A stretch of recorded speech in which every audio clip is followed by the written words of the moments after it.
ఒకలేమో పాత ముఖ్యమంత్రి, ఇంకొకలేమో ఇప్పటి ముఖ్యమంత్రి.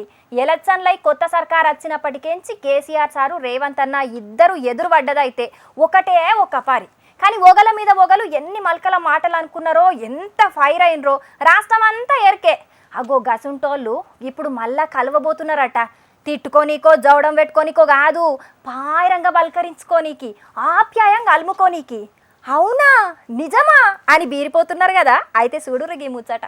తెలంగాణ సీఎం రేవంత్ అన్న పాత సీఎం కేసీఆర్ సారు ఇద్దరు ఒక్క కాడ గలుసుడే కాదు, అందరి ముంగట నవ్వుకుంటా ఒకరినొకరు అలుముకొని ఫోటోలు కూడా తీసుకుంటారట. ఇక కేసీఆర్ సార్కు శాల్వగప్పి సన్మానం కూడా చేస్తాడట సీఎం రేవంత్ అన్న. అగో గిదేందయ్యో గిది కలల కూడా కాదు అని కారెడ్డ వాడకుండ్రి.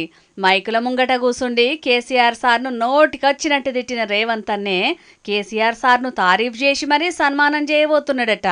జూన్ 2వ తారీఖు నాడు చేయబోయే తెలంగాణ 10 ఏండ్ల పండుగను ధూమ్ధామ్గా చేద్దాం అనుకుంటున్నారు కదా సర్కారోళ్ళు. ఇక గా కార్యానికి సోనియా మేడంతో పాటు తెలంగాణ వచ్చేదానికి పోరాటం చేసిన కేసీఆర్ సార్ను కూడా వెళ్తారట. కొట్లాడి సావునోట్ల తలకాయ పెట్టి తెలంగాణ తెచ్చిన కేసీఆర్ సార్ పోరాటాన్ని మెచ్చుకొని శాల్వగప్పి సన్మానం చేయాలని ఆలోచన చేస్తున్నాడట సీఎం రేవంత్ అన్న.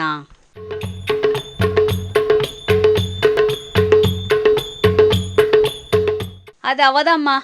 ఎలక్షన్ రిజల్ట్ వచ్చి కారు పార్టీ ఓడిపోయి షెయి పార్టీ గెలిచిందనే ముచ్చట ఎరకగానే కారేసుకొని ఫామ్ హౌస్ కు పోయిండు కేసీఆర్ సారు. ఇక రేవంత్ అన్న సీఎం అయిందని ఎరకైనాక అసెంబ్లీకి కూడా ఓలే.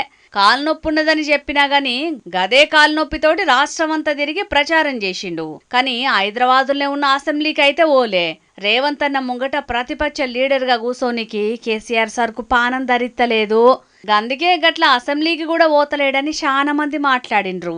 అయినా ఓ దిక్కు సర్కారోళ్ల కంటే ధూమ్ధామ్గా తెలంగాణ 10 ఏండ్ల పండుగను చేయాలని చూస్తున్నాడు కేసీఆర్ సారు. గాసొంటిది ఇప్పుడు రేవంత్ అన్న వెళ్తే గా కార్యానికి పోయి సన్మానం చేపించుకుంటాడా?